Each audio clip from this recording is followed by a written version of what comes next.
E eu quero falar aqui hoje com vocês sobre essa história de que os chineses conseguiram superar as chamadas faixas da pobreza extrema, ou seja, o país não tem mais nenhum cidadão vivendo com menos de 3,20 dólares por dia. Eu sou rica! Depois eu explico isso mais adiante. Bora lá?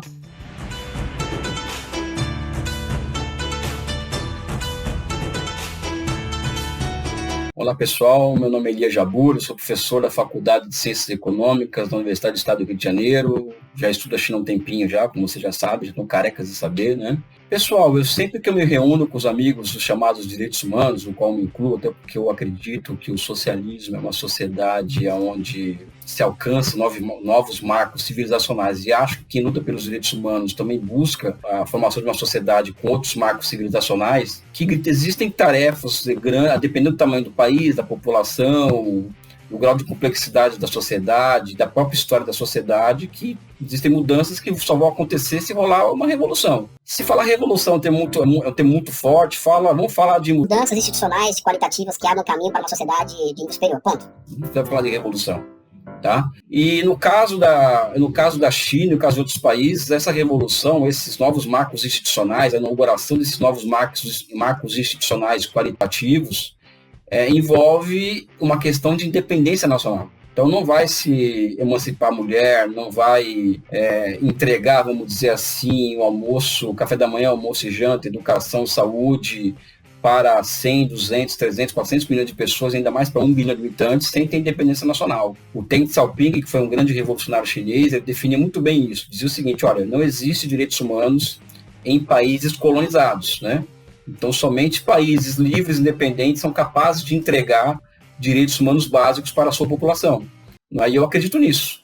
Eu tenho muito claro isso comigo, que é a chamada solução da questão nacional, ou que os comunistas chamam de centralidade da questão nacional. Eu acho que se não resolver essa questão, não resolve essas outras questões que estão completamente interligadas entre si. Então, a primeira explicação que deve ser dada das razões por detrás da China ter superado a pobreza extrema é eles terem feito uma revolução em 49. E a partir dessa revolução, em 1949, terem criado condições materiais para alcançar esse feito inédito na humanidade para um país daquelas proporções. Vamos pegar o caso da Índia. A Índia tem uma população do mesmo tamanho da China, só que a Índia tem 30% da população que não sabe ler e escrever. Outros tantos por cento, acima de 30%, que não fazem 3 refeições por dia. Na Índia, que é um país que tem crescimento econômico semelhante ao chinês, é um país que tem alcançado uma certa complexidade industrial, só que é um país socialmente muito desarticulado, né? Então é uma boa base de comparação China com Índia.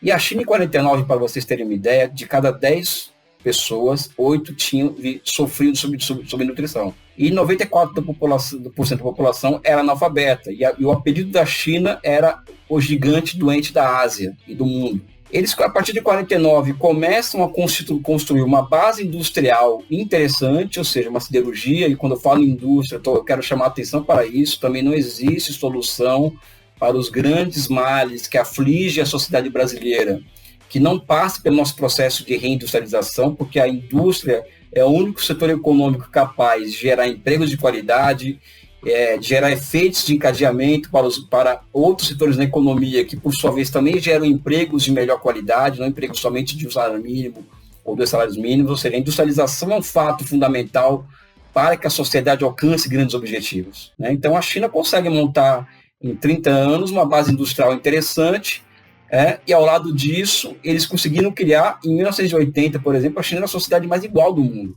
Em 78, eles começam a adotar uma estratégia diferente. E a partir dessa estratégia, que eles um salto de qualidade em relação a 49, que eles conseguem alcançar essa proeza, vamos dizer assim, da eliminação da pobreza extrema. Pobreza extrema, para países muito pobres, é sinônimo de uma pessoa que tem uma renda diária de $1,90. Para países de renda média, falso engano, $3,20, para países ricos, $5,50. Ou seja, pessoas que vivem abaixo dessas condições, nessa tipologia de países, são pessoas que estão abaixo da linha da pobreza. Então, a China, por exemplo, entre 78 e 2021, aliás, 2020 foi quando foi anunciado, final de 2020, a China retirou 840 milhões de pessoas da linha da pobreza. Nenhum comunista que diz isso, são dados do Banco Mundial que dizem isso. Isso significa, por exemplo, de que de cada 10 pessoas que saíram da linha da pobreza no mundo entre 78 e 2020, 9 eram chineses. Isso envolveu muita coisa, envolveu um crescimento econômico que se acelera a partir de 78, e ao se acelerar o processo de industrialização, mais pessoas foram sendo incluídas, vamos dizer assim, no mercado consumidor do país. Então, por exemplo, em 78, reformas rurais possibilitaram com que milhões de camponeses pudessem vender o que sobrasse daquela produção que deveria ir para o Estado no mercado livre, não é? Ou seja, foi liberado para que os camponeses pudessem acumular.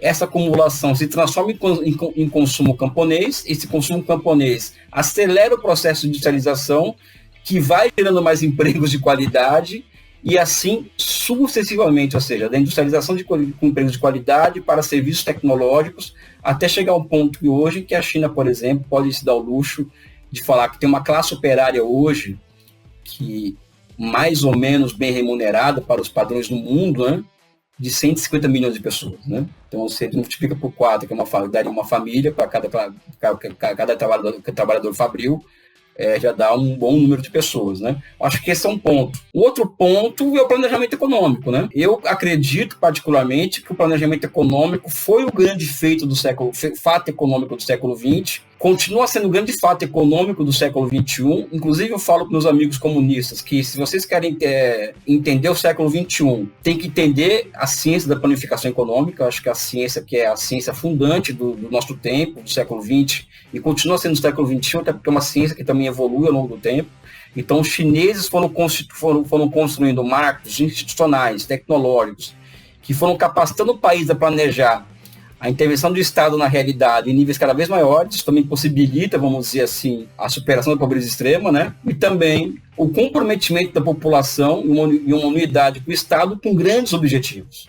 Vivemos num país, por exemplo, como o Brasil, em que as pessoas não respeitam o isolamento social, porque também tem um Estado que não, aqui na pandemia, né? Tem um Estado que não dá o exemplo, um Estado que não mostra ao povo, a partir do próprio exemplo do presidente da República, como que o povo deveria se comportar em um momento como esse, né? Não de forma individualista, de forma até mesquinha, vamos dizer assim. Tem uns idiotas aí, né? Ou fica em casa. Tem alguns idiotas até hoje ficam em casa. Mas o Estado que fosse capaz de entregar um auxílio emergencial de R$600, fazer com que as empresas fechassem durante esse período de pandemia, de isolamento social, mantendo o capital de giro dessas empresas, né? Isso é aumentar a dívida pública, mas eu não conheço nenhum país que tenha quebrado em moeda própria, né? Ou seja, os países só quebram com dívidas em moeda estrangeira, em dívidas com moedas próprias não quebram. Então, na China, existe uma sociedade, como exemplo de uma sociedade voltada para longo prazo, né? Para grandes objetivos, né? Uma sociedade que é conectada com o Estado para fins de alcançar grandes objetivos. E entre esses grandes objetivos existe um slogan chamado sonho chinês. E o núcleo do sonho chinês é a superação da pobreza extrema. Então, os chineses eles conseguiram, a partir desses 3 elementos combinados, baseados em um governo guiado pela ciência, né? Alcançar esse grande feito de combater a pobreza extrema. Exemplo básico aqui de como que isso pode funcionar no mundo real. Eu sou um cara que eu tenho, entre aspas, o privilégio de conhecer a China inteira. Eu conheço a China, viajei a China inteira de trem, de barco, de avião. Eu fui parar na fronteira com o Afeganistão, no Xinjiang, no Tibete. Eu conheço todas as capitais de província da China. E muitas áreas rurais, né? Eu fui à China diferentes vezes entre 2004 e 2018. Então, em 2004, eu lembro de ter ido a um vilarejo, por exemplo, que as pessoas, para chegar lá, foi uma estrada muito esburacada, muito difícil acesso, e as pessoas, elas plantavam, só que não tinha para onde entregar, porque não tinha uma via de transporte digna para levar aquela mercadoria, aquele excedente produzido para o mercado, né? Então, o que acontece na China, por exemplo, só um exemplo de uma política, né? Entre 2009 a 2018, 30 mil quilômetros de trens de alta velocidade foram construídos, diminuindo absurdamente o custo de produção, e ao lado e coordenado a isso, estradas vicinais de ferro ou pavimentadas de carro para caminhão, né, anexas a essas ferrovias, de forma que o território econômico chinês ele é completamente conectado, ou seja, não existe nenhuma vila, nenhuma aldeia que não tenha nenhuma estrada ou uma linha de trem que a ligue a um mercado, a um povoado que possa se beneficiar dos produtos que foram produzidos em uma determinada região. Isso é um nível de planificação econômica que nós não temos nem noção do que seja aqui no Brasil. Enfim, o que quer dizer tudo isso? Combate à pobreza, alcançar grandes objetivos, uma sociedade grudada com o Estado em nome de grandes tarefas, a planificação econômica como grande fato e a grande ciência a ser estudada no século XXI. Eu acredito que essa questão da superação da pobreza extrema na China, ela é um feito muito semelhante em um mundo em que tem mais de 1 bilhão de pessoas passando fome, em que 40 milhões de pessoas no país mais rico do mundo, que é os Estados Unidos, não têm um teto para moral, estão com as suas hipotecas vencidas, estão prontas a serem jogadas para fora de suas casas. Eu acredito que o que a China entrega com o fim da miséria extrema é como foi os projetos Sputnik na União Soviética, ou seja, a chegada do homem ao espaço, do ser vivo ao espaço, ou o projeto das possibilidades abertas com a exploração da Lua pelos norte-americanos, ou seja, é algo incomensurável, que aqui no Brasil não tem, ninguém fala sobre isso, porque a China é uma pauta negativa no Brasil. Então eu convido vocês a estudarem essa experiência. Enfim, acho que foi, apesar de rápido, foi bom e proveitoso nossa conversa. Não esqueça de dar um clique no nosso canal. Um forte abraço a vocês. De um governo guiado pela ciência, né? Bolsonaro, tá aqui, Bolsonaro. Ignóbil, vasculho, baixo, repugnante, canalha, deplorável, mesquinho, estúpido, obeós, parvo, pacóvio, inapto, desqualificado, pequi roído, genocida, charlatão, perverso, monstro, ditador.